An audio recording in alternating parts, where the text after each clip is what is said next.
Would you sit on it or not? I mean, if it can't support your weight, then it's issues, right? Today I'm going to show you how I turned one sheet of plywood into this modern looking desk using a circular saw and a mitre saw. Here I have an 8x4 18mm birch plywood. The desk I'm building is only 65 by 145, so it doesn't actually take up the whole sheet of plywood. The first thing I'm doing is cut off the excess so I have a smaller piece to work with. And yes, the garden table opens up so there is clearance for the blade. Next, I'm doing long rib cuts to get each of the pieces roughly in size. You notice in the plan on the left there's a small margin, and this is to account for the curve, which is the thickness of the blade, and just any general inaccuracies in the cut. So I end up actually using the full width of the plywood board. The first 3 cuts are for the supports of the desk. The desktop is only made up of 1 sheet of plywood, so this frame should provide an extra support so it doesn't bend over time. And here are the leg pieces. Because it's all the same, I'll just let you watch some close-ups and me working under the fairy lights. I wish I could say I set this all up so it looks pretty, but no, I just worked in the night and the fairy lights came on.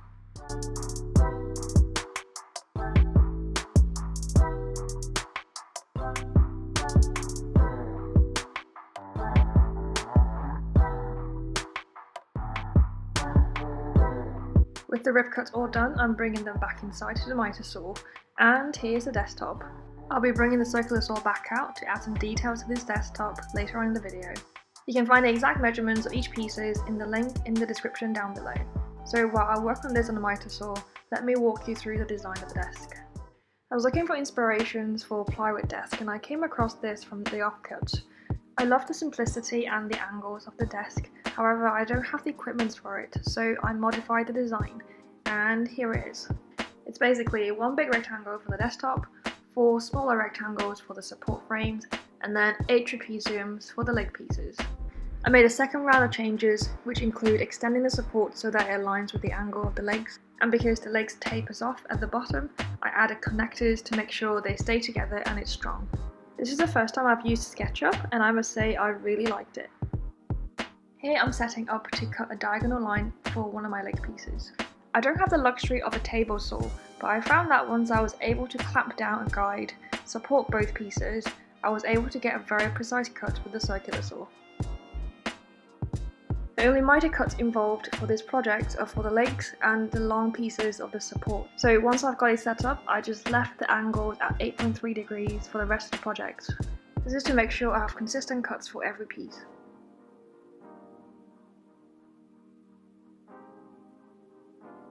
Here I'm using a leg piece to measure out the angle of a long support piece, but it's totally unnecessary because the angles are all the same, so once the mitre saw is set up, it just works. Here we get to the fun part, making the connectors. Because they are a last minute addition, they're not in the plan, but also I figure you can just use the scrap pieces from the legs, which are 2 triangles, to make a trapezium. And this doesn't have to be exact, because all I'm trying to do is line up 2 edges, the bottom and the outer edge. So as long as I can find a good match for those 2 edges, I'm happy. And once I've done that, I just mark up how tall I want them. In this case it's 2 inches. Initially I wanted them to be bigger, so that it's more intentional, however it was just too chunky, so I revised back down, and 2 inches seems to be a good length. And all there's left to do is glue them up so they stay together. I only apply the glue up to the 2 inches mark, so then the rest of the scrap can still be reused.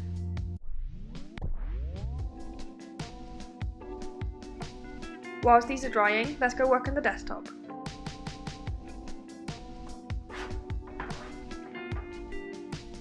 This stuff is completely optional, but I wanted to add that extra detail to the desktop, just so it looks a bit nicer, so I'm giving it a 15-degree chamfer. A table saw would be the easiest way, but a circular saw worked just as well. The only thing I would do differently next time is to saw from the other side, so then the biggest part of the base plate is resting on the plywood board.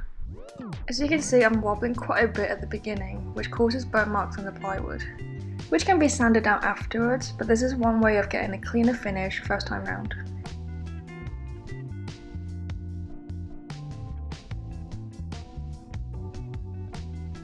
Repeat for the other 3 sides and you're done. To finish off the desktop, I'm doing a quick sand for the top and then rounding off the edges and the corners because they can be very sharp. The highest grit sandpaper I had at the time was 120, so that's what I used. And I only did one pass because it was smooth enough for me.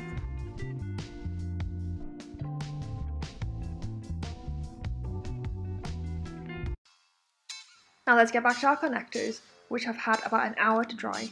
And you know the drill, it's back to the mitre saw. Sight, shimmy, clamp, saw, and clamp until you get 4 of these connectors. To clean them up, I just used a handsaw and some sandpaper.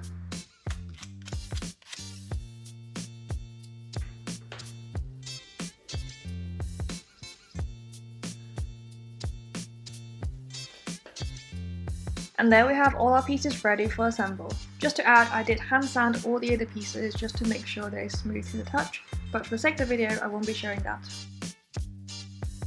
Here I'm doing a quick dry run first, just so I know where everything needs to go.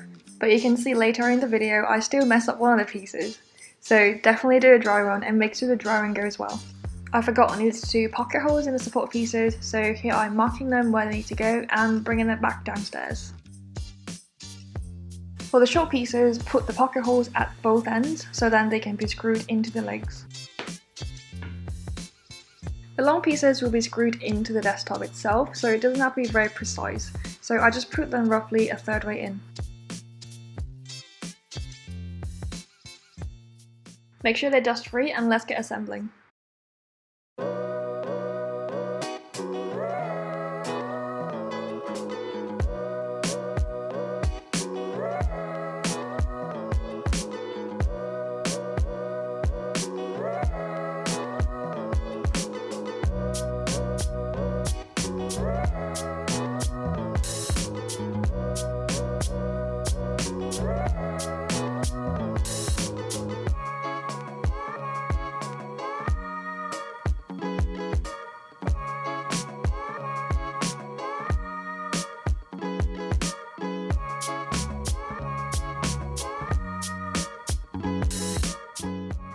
Did you spot where I messed up?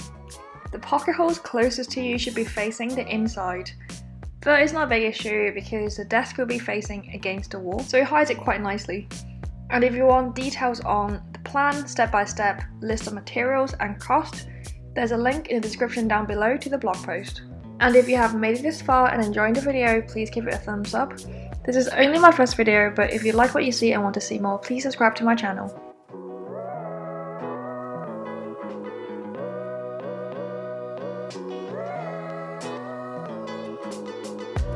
Immediately after gluing up the legs, I went back in and make sure the connectors still fit so I can still make any adjustments before the glue set. And they did, hooray! So next thing to do is just glue them up. And I found using elastic bands to hold them in place instead of clamps worked really well because the clamps are quite heavy, so I don't want it shifting any of the pieces underneath. And of course the one that ended up doing a close-up on is the worst looking one, so here's a better one. It's been 24 hours, the glue should have set, time to find out if the most important part of the desk holds up. Moment of truth, are you ready?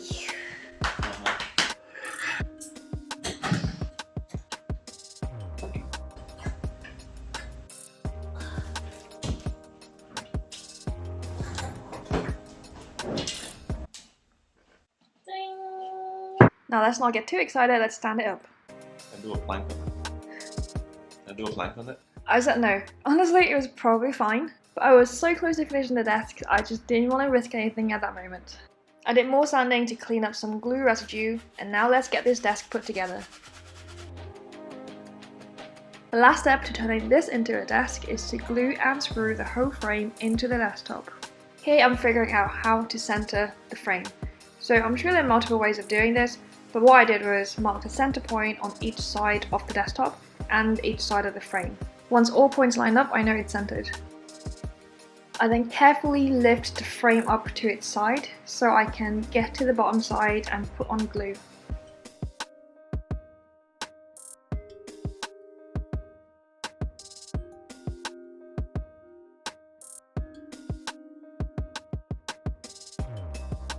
The cross grain of wood will absorb a bit of glue, so when I applying this, I made sure I was quite generous with it.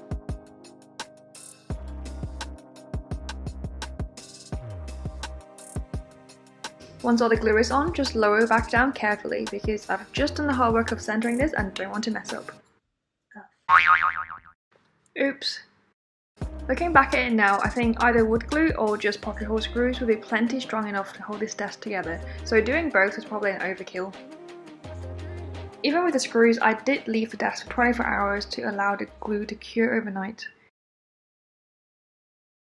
I have never built a desk before. I am 50-50 whether this would work. I'm just holding my breath at this point.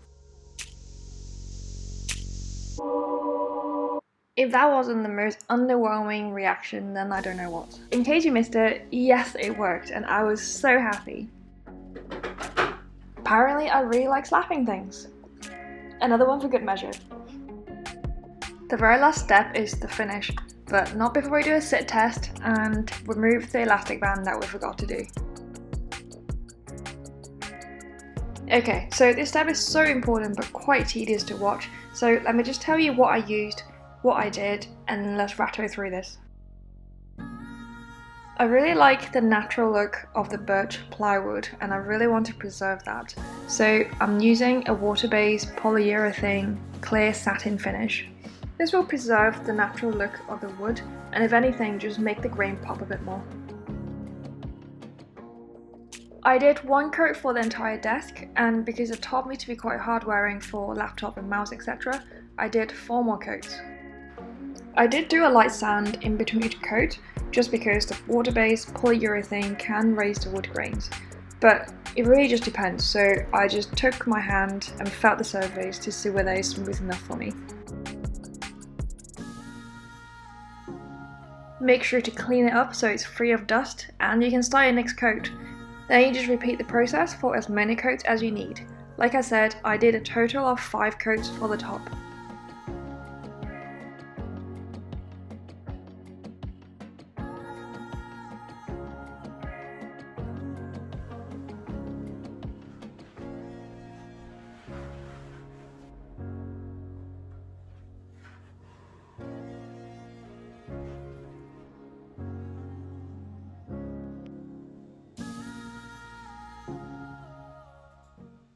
There you have it. So this is how you build this from one sheet of plywood. And of course I had to do the full ice furniture test just to make sure it's sturdy. So this is my first video, so I have nothing to link you to. If you've enjoyed the video, please like, comment and subscribe. And if you want to know what I'm up to on a day-to-day basis, follow my Instagram, which is @homewithmelody. See ya!